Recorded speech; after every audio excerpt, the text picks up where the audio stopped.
एक दाना आदमी से पूछा गया, जिंदगी में कामयाबी का राज क्या है? दाना मुस्कुराया और कहा, इसका जवाब तुम्हें आज रात मेरे घर खाना खाकर मिलेगा। शाम को सब दोस्त जमा हो गए। खास ड्राइंग रूम सज गया। बीच में सूप का एक बड़ा बर्तन रखा गया, मगर सूप पीने के लिए हर शख्स को एक एक मीटर लंबा चम्मच दे दिया गया।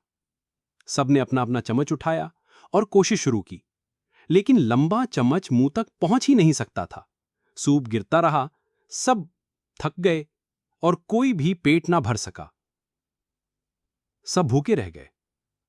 तब दाना आदमी उठकर बोला, मेरी तरफ देखो। उसने अपना चम्मच उठाया, सूप लिया और सामने बैठे शख्स के मुंह तक पहुंचाया। सब समझ गए। अब हर शख्स अपने सामने वाले को सूप खिलाने लगा।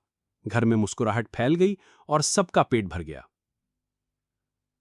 और फिर दाना आदमी खड़ा हुआ और कहा, जो शख्स जिंदगी के दस्तरखान पर सिर्फ अपना पेट भरने का सोचता है, वो भूखा ही रहता है।